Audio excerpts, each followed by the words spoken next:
Welcome back to Ranger Life. As you saw last week, I made kind of a rookie mistake by trusting the internet instead of just going by the book, which I had right in front of me. But for whatever reason, I thought I was smart, which I'm not. Never said I was, but I made the mistake of thinking that I am. And I over-torqued these cam caps, and two of the thread holes gave out and stripped the threads. And so since I torqued all of these equally, I'm going to assume that they're all weakened pretty much. And so basically this head is kind of trash now. I mean, there's ways to fix it. I've looked at the Helicoil system, and for these cam caps only need 12 foot-pounds of torque on them.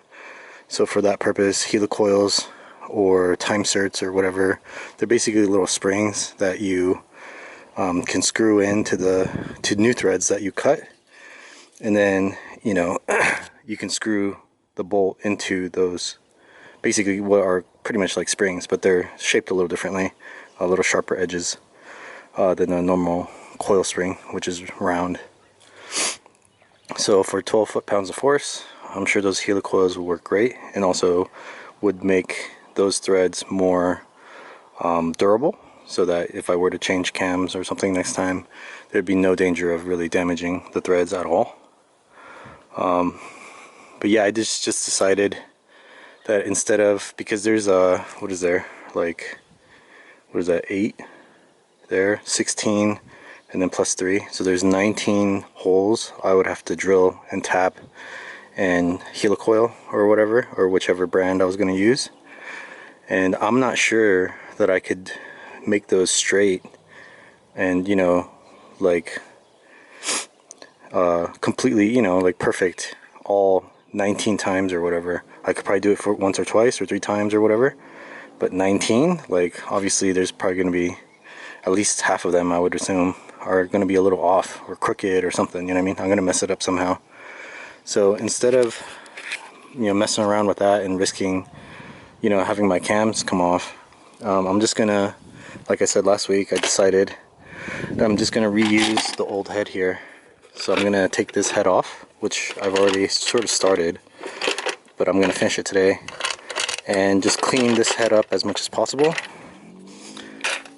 It's really dirty, but hopefully it'll clean up nice. And then I'll look into maybe changing the valve springs and stuff. I mean, I don't really want to do that because that's more points of failure. It would probably be a good experience for me, since I'm such a noob, to actually do that and learn. But I don't trust myself at this point. So what I'm going to do is probably just clean it up and just try to make the existing head work as is. Alright, so the cylinder head is off. Looking into the pistons here, definitely have a little bit of carbon buildup. Not too bad though, actually. This one looks worse, but it looks like there's just been a lot of stuff that kind of fell in there as well. And then this one, yeah, carbon buildup, but nothing crazy. Yeah, doesn't look too bad. The gasket looks good. No blown seals anywhere. Yeah, I mean, looks solid. Doesn't look like there's any coolant leaking, nothing like that. Cylinder walls look pretty smooth, pretty good. Obviously it's been sitting for a long time, so there's like spots of rust here and there, surface rust, but nothing too crazy. And yeah, just overall it looks like to be in good shape. It's probably just that rod bearing that went out. So it's just the only problem on this.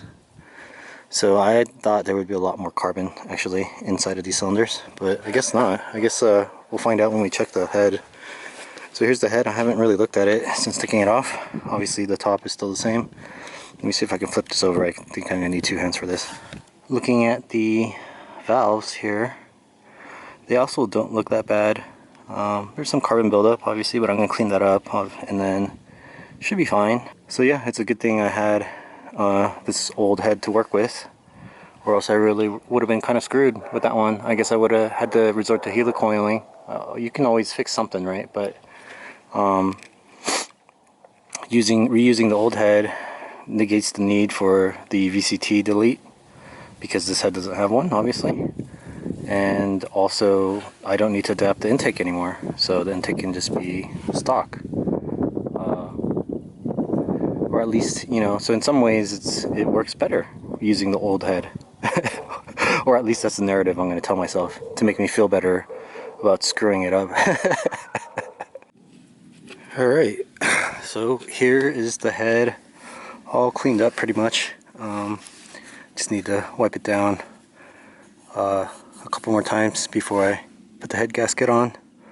But yeah, it's pretty clean.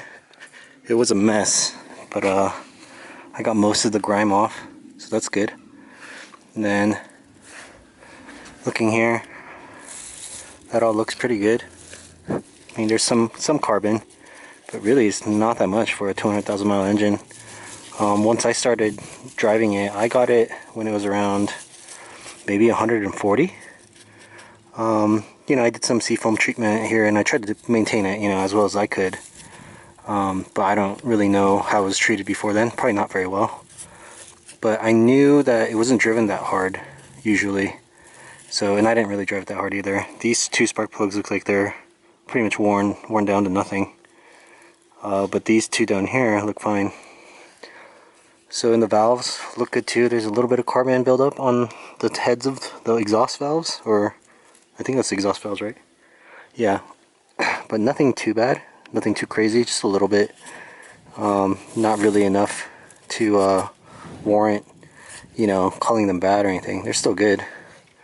And that amount of carbon buildup's just gonna, even if I cleaned them all the way down, it's just gonna build up back up anyway. So no point in, you know, doing any more than that. And yeah, I mean, everything looks fine. So I don't think I'm gonna swap the valves over from the 2.5, because then I have to do some valve lapping and stuff, and I know this one already seals. So there's no point. So go ahead and start cleaning this up so that when I drop the engine in, you know, there's nothing more to do. Basically, it's just a, you know, plug and play, basically. So I'll also probably clean up the transmission down there as well, because that's all covered in oil.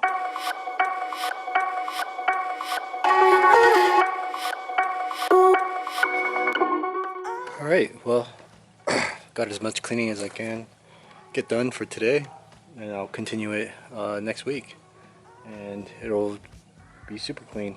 Hopefully, I don't know, we'll see. And then hopefully that head gasket comes in and I can finish the engine and drop it back in. And yeah, but in the meantime, like I said, I'm just gonna get everything cleaned up, ready to go, so that once the engine drops in and I bolt everything back up, it's, you know, ready to drive. Nothing more to do after that. Alright, well, thanks for watching.